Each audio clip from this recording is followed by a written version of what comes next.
Oh, isa pa ito, isa pa 'tong kabaklaan. Hindi po si Martires, oh, hindi po si Martires. Parang kabaklaan kasi, bakit? Sabi ni Martires, it is not the function of the ombudsman to be conducting every day a press con that this is what I did, announcing to the people that I signed the order dismissing Senator Juan de la Cruz. Yan. Ang punto dito ni Martires, yan yung ilang araw ko na pong binabanata. Sabi ko, pambihira ka. Boying, ginagaya mo si Martires sa'yo, na kada kibot, may press con. Hindi ito atang Rimulya, magkapatid na Rimulya, mahilig talaga sa TV, di ba? Oo, saan ka nakakita ng ganyan? Na ang hilig sa TV? Mas lalo na to si Boying. Pa-press con ng pa-press con. Sino ang ombudsman na ganyan? Parang bakla, di ba? Parang ano? Alam mo yung ang hilig rumampa, katangian nila yan eh. Parang yan na yung highlight ng mundo nila. Ang rumampa. Diba? Sabi niya, probably my successor now, which is Boying, is doing it, but I did not want to be glorified at the expense of people whose guilt are not determined by the court. Exactly. Ang problema, Martires, sir, si Boying, glorified na yan eh. Gusto niya nag-glorify siya. Talagang ano to, may kabaklaan ng dating. Hindi siya bakla kasi hindi talaga siya bagay maging bakla. Sa bagay, sisindihan niya rin.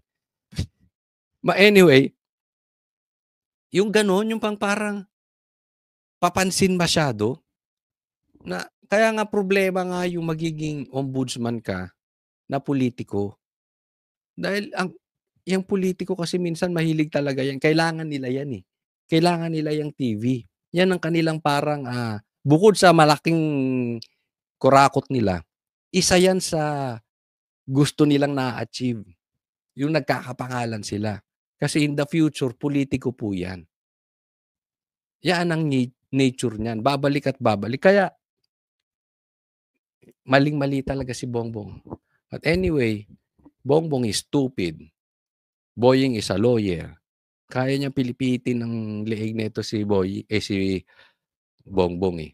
So, inassign siya ron kahit na talagang hindi talaga questionable yung pagiging ombudsman nitong si Boying. So, barado ka dito, Boying. Barado ka. Sana, Boying, tigil-tigil mo na. Dati ka pa eh. Araw-araw ka nga eh. Panahon pa ni Bantag, araw-araw ka naka-press con. Di ba? Nawalan ka lang ng press con nung nagkasakit ka at nagpa-opera ka. Pagkatapos nun, eto ka na naman, balik. Kaya naman ito, tingnan natin. Ito po, pag-usapan natin si Boying, ha? Noong 2023 na diagnose ako sa puso, na kailangan ko ng bypass. So nagpa-opera ako, nagkaroon ako ng tinto. Ayan, yan yung yung sinasabi ko sa inyo na nawala siya sa press con. 'Di ba? Diyan lang siya. Kasi nga nagpa-bypass siya.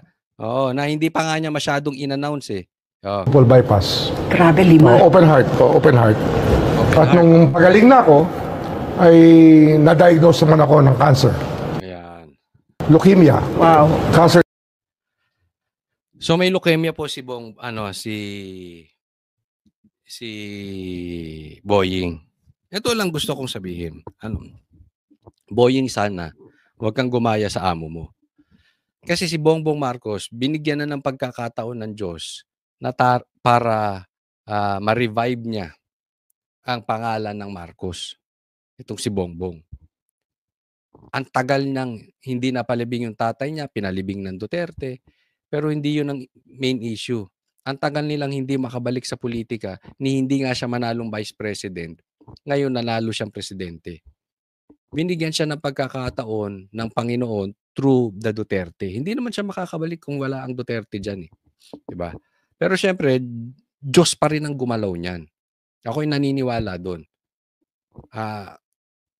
binigyan siya ng pagkakataon. Pero tingnan mo, sinayang niya yung pagkakataon. Tatandaan po natin, pag ang pagkakataon ay binigay sa atin at sinasayang natin, titigas na puso natin. Patitigasin na puso. Tingnan nyo nangyari doon sa Pharaoh, sa Egypt. Ang tigas ng ulo eh. Binigyan na ng pagkakataon. Ayaw sumunod, pinatigas na ang puso. At the end, namatay yung anak niya. Di ba? So sana, Boying, nagkaroon ka na ng ganyan eh. Binigyan ka na ng Diyos ng pagkakataon. Na-bypass ka, tapos may leukemia ka. Ngayon malakas ka, nasa posisyon ka. Gamitin mo sa tama. Na ikaw ay may pagpakipakinabang. Kasi aanhin mo pa pera. Sooner or later, you will go. We just don't know. But it's for sure. Yang sakit na yan, that is not, hindi yan biro. Hindi ko sinasabi na ginugusto ko mangyari. Ang pinupunto ko dito lang, sana, tumingid ka na ng malayo. Ang buhay natin sa Pilipinas is not forever. Yung susunod na buhay, yun ang forever. Gawin mo na ng tama. Binigyan ka ng pagkakataon. Di ba? Malaking bagay kasi, ako hindi ko maintindihan yung mga ganitong tao na ang dami mo ng pera. Your family is so powerful.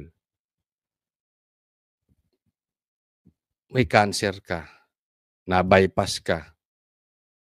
Hindi mo naman kailangan ng pera. Ba't hindi ka nalang magpahinga? Spend time with your family. Spend time with your loved ones. Spend time with God. Be prepared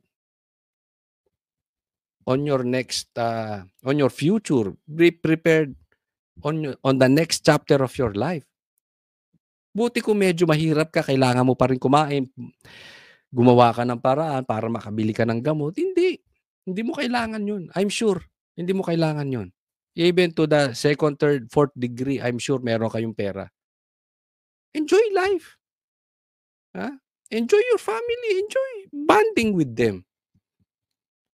Ako, nasasabi ko lang to kasi nanghihinayang ako sa mga ganitong mga sitwasyon ng kanilang na they don't need to work. Di ba? Ngayon, magtatrabaho ka tapos magiging kasangkapan ka pa ng harassment. What are you doing with your life? Di ba? Alam mo, ang buhay ng tao, nasa desisyon lang yan. So, it's up to you. You chose that life.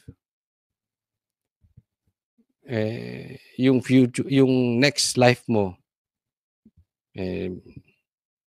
that's your choice kung saan ka pupunta.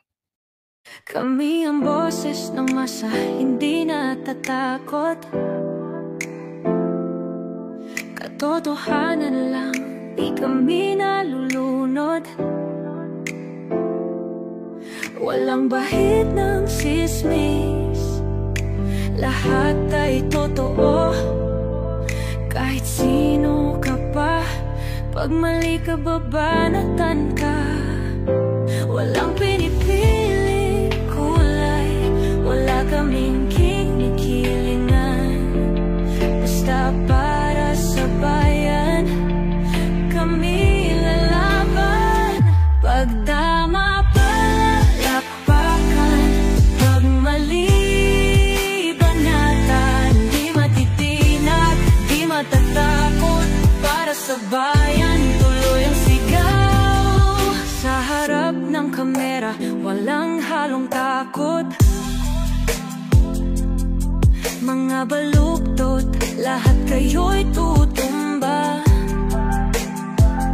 Ang hustisya at totoo, yun lang ang mahalaga. Kahit sinong harang, di kami matitinag. Walang pinipiling kulay, wala kaming kinikilingan.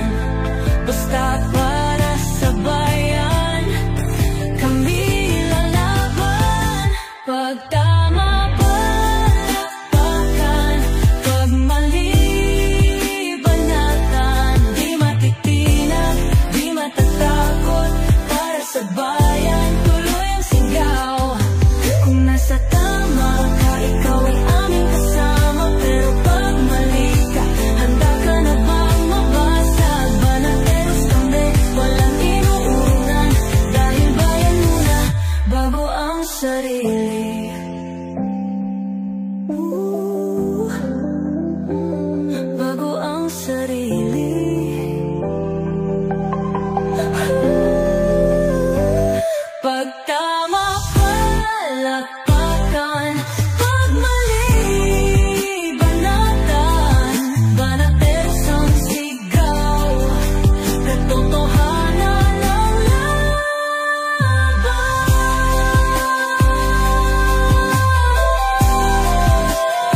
sa harap ng kamera.